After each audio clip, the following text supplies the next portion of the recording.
Hello, everyone, and welcome to another episode of Beyond the Dais, a podcast about the stories taking place in and around El Paso County, Colorado. I'm your host, Scott Anderson, and today I am joined by Becky Orcutt, manager at Palmer Lake Sanitation District, and Dave Frisch, principal with GMS Inc Consulting Engineers. How are you two doing today? Fine, thanks. Great, thank you. Good. Thank you for having me. Before we get started, though, I want to quickly add that if listeners are interested in more stories about people doing good in and around El Paso County, or hearing from county leadership about local government priorities and how they operate, you can find additional episodes of this podcast on your podcast platform of choice. But to get started today, I would like it if each of you could give some of your background before arriving at your current positions. Becky, let's start with you. Yes, my background originally was insurance. I spent 25 years in insurance. I have lived in Palmer Lake most of my life and just wanted to try to make a switch and do something locally. Therefore, when the opportunity arose, I chose to apply here, and I came here in 2005. Oh, very nice. And Dave, how about yourself? I was started with GMS Inc Consulting Engineers in 1989, and some of my first projects were for the Palmer Lake Sanitation District. So I've actually been involved with the Palmer Lake Sanitation District since that time. Very good. And where are some of the locations of some of those other projects you've worked on since you've been at GMS? Well, primarily for Palmer Lake Sanitation District, they've been mostly local projects within the town itself. Oh, wow. Okay. Yeah. So it's been line replacement. We actually have worked on some of the big main outfall line that they have that runs by Monument Lake, where we had to relocate that when the new dam was built for the town of Monument. And other than that, just infrastructure upgrades that the Palmer Lake Sanitation District has accomplished over the years. Very nice. And then, Becky, can you share some background about the role Palmer Lake Sanitation District plays within the community here? Sure. Palmer Lake Sanitation District was established in 1972. This area was all septic at the time, and it was decided basically by the state and the environmental agencies that we needed to do a treatment facility rather than all septics. Therefore, the district was established, and we share a treatment plant with Monument Sanitation, Woodmore Water and Sanitation, and we're a third owner. And so now, rather than the septic, we do have a sewer service where the sewage is treated as it should be, rather than being the septics. And you're local to Palmer Lake. How did you see that transformation for yourself? I did. I mean, I wasn't really Involved in it. involved in it or knowing what was going on. But Yeah. yes, I've watched this. You know, there was not much here when I was growing up. That's a long time ago. And how has the development of the area really, I guess, showcased the need for Palmer Lake Sanitation District and for the services that you guys provide? Well, it's definitely grown. So it is important.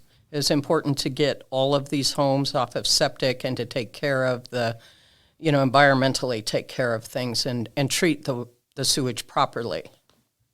Very good. And approximately how many people do you serve out here, and what communities do you serve? We mainly serve Palmer Lake, the town of Palmer Lake. We do have some incorporated El Paso County, and we do have a housing development actually in Monument. So we kind of serve in places in the whole vicinity around between here and where our treatment facility is down south of Monument. Oh, okay. Very nice. So getting to the ARPA funding that you received, so you submitted your grant request to the county, just like every organization that received funding did. Palmer Lake Sanitation District was awarded $1 million of that ARPA funding. Can you talk about what that money had gone to fund specifically? Well, Palmer Lake Sanitation District was at a point where we had reached capacity, and we were not going to be able to take on additional customers and additional housing developments or businesses unless we upgraded our infrastructure. So therefore, GMS had done the study, and we opted to upgrade so that we could continue to serve the the need of a growing community. That project, well, let's see. We started that. We did it in 2 phases, and you can talk a little bit about that. Yeah. We did the initial study in 2018, and there were some immediate needs on some segments of the main collector line that needed to be made. So the district, out of their capital reserves, funded that themselves. So they depleted some of their capital reserves to complete phase 1. Mm-hmm. And that was in the amount of a little over $300,000 to complete. Mm-hmm. And then immediately from that, we went into the next phase, which was to upgrade another big portion of this project, and that was 8,200 feet of line replacement. Wow. So think about that in the context of miles. About a mile and a half, right? A mile and a half of line that had to be replaced. That's a significant cost. When we did the initial cost estimates and then started applying for the funding in 2018, 2019, we'd come up with those estimates, and then those dollars, we had good cost estimates because we just replaced phase 1. So right. We knew what the costs were.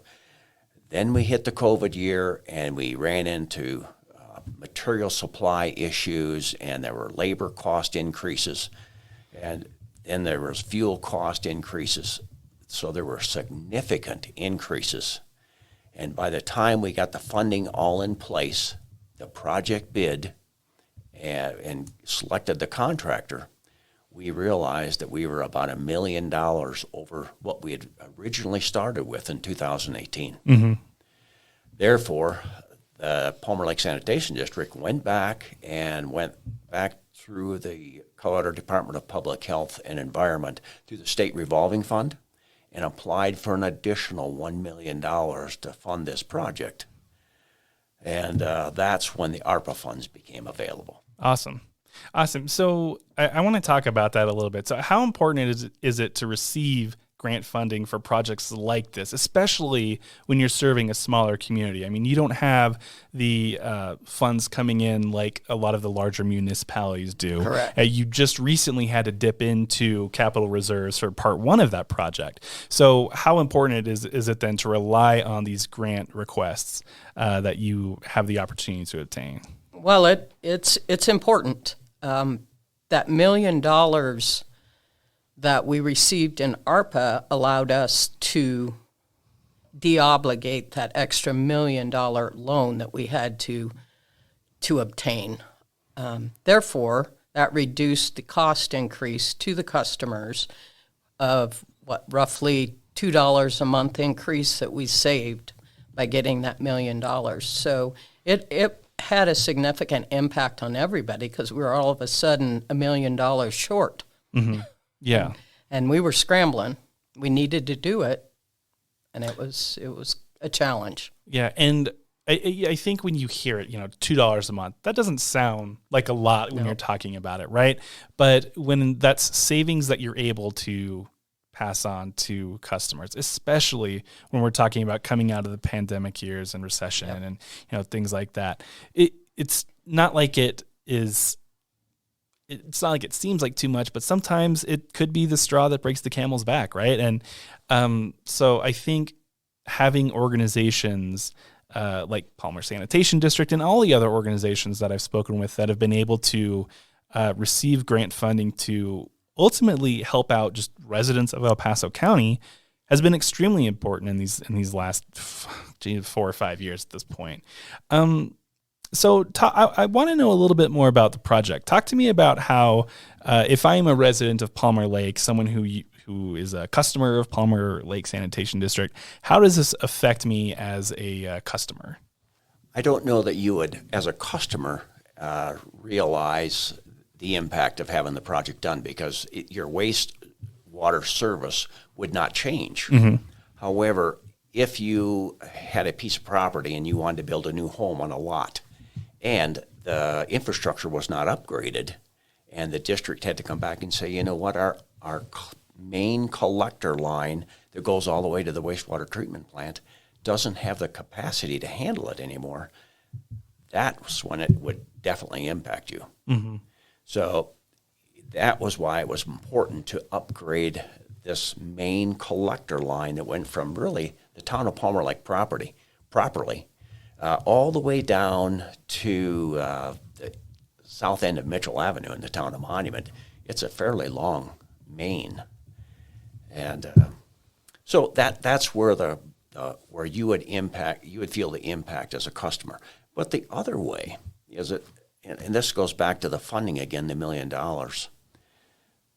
The district already had to borrow $3 million to fund this project. Mm-hmm. So they had already raised their rates to accommodate the payback of that, and that impacts the customer. So to add another $1 million payment, that $2 on top of that, that's additional, is significant. And that's where you as the customer would really feel that. Yeah, absolutely. So one of the things I know about projects like this, and just going around and talking with people in general about anything that goes on within the county, is collaboration is so key to a lot of these projects getting done. So can you talk about how collaboration with other organizations or companies in the area has benefited not just this project, but other projects that you work on? The Palmer Lake Sanitation District had to work with the town of Monument because our line did go through a portion of the town of Monument, and we actually serve a portion of the population of the town of Monument. Likewise, that main collector line that goes from Palmer Lake to the wastewater treatment plant goes down some county roads. So it required that we got permits through El Paso County to literally tear up their roads and replace our line, and also with the town of Monument. Over the years, there had been a picnic shelter at the lake that was built right over the top of the old line that was built back in the 70s when the district was formed. And that had to be taken down. So obviously we had to work with the town of Monument on how that would be done and how we could accommodate that. And then there were other easements for some property owners wanted the line slightly modified, the alignment. Mm-hmm. And so we had to work with property owners. So it was property owners that we worked with. It was the town of Monument and El Paso County that we really had to work with. So what are some of the challenges that you experience when working on things like that? Obviously, you're not just working with towns, you're working with private individuals, you're working with other municipalities. What challenges come with that sort of scale of project? Well, interesting. You should ask. Because certainly not everything all went hunky-dory, right? Well, this project, the initial project that was done when the district, at the inception of the district, was in the early 1970s. Mm-hmm.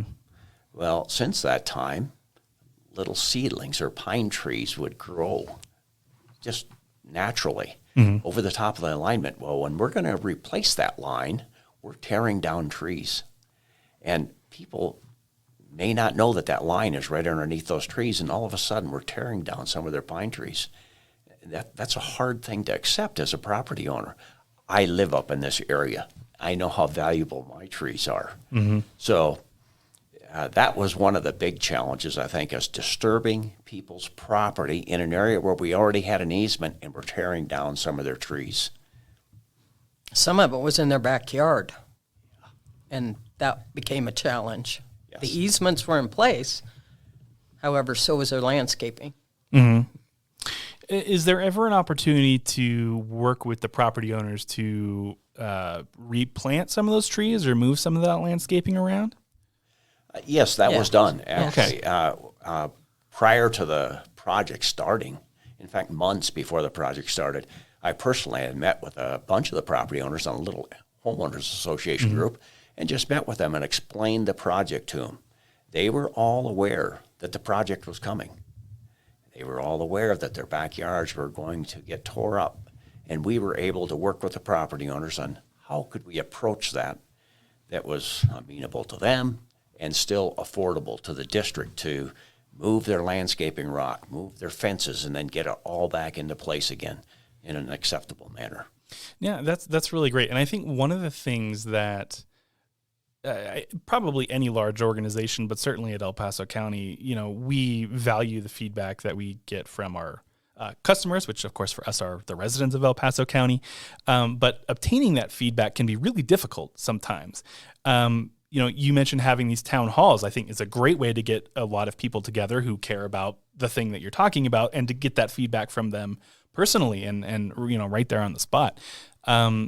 So, and for both of you, the answer might be a little bit different. How important is it to get that feedback from your customers, your clients, maybe other business partners you're working with? Just how important is that feedback loop? And, why for you is it something that you integrate into the work that you do?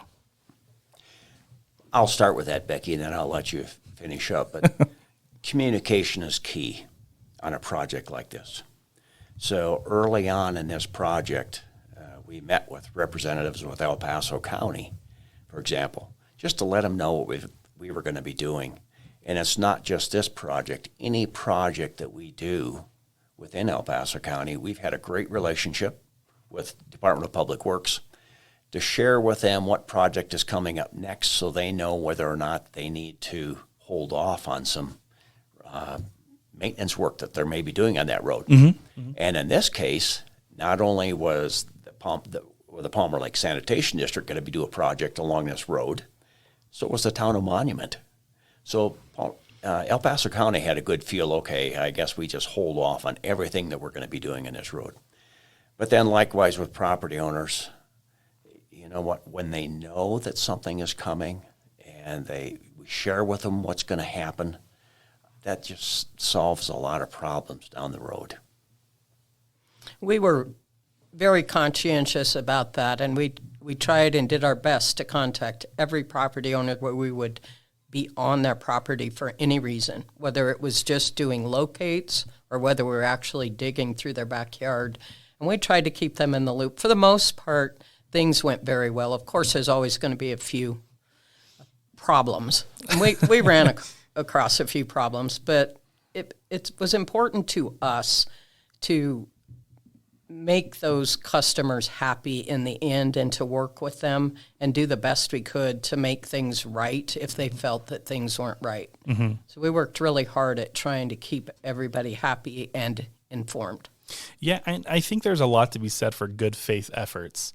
I think I'd say your average person notices that and sees that, if you're giving effort, generally you'll get a benefit of the doubt of some kind. And that really goes a long way to your point, Dave, about how communication is so key and, being able to be open with them. And again, for El Paso County as an organization, transparency is so important to us. And so being able to do that and to facilitate ways for your customers, your residents to really feel involved in a lot of the decisions that are being made and the direction that projects are going or that development is going, I think is really important. And, if, they may not always agree with it, of course, and, Correct. You mentioned that, but I think they can at least see the intent and you, Becky, or you, Dave, your organization's coming at it from a positive slant. I really appreciate anytime any company reaches out to me saying, hey, we have this meeting. If you want to give input, come and give input, right? It happens all the time with school boards or with water districts. I get in my area, I get those sorts of town hall things, electric companies and, all these things. And I just think that goes such a long way to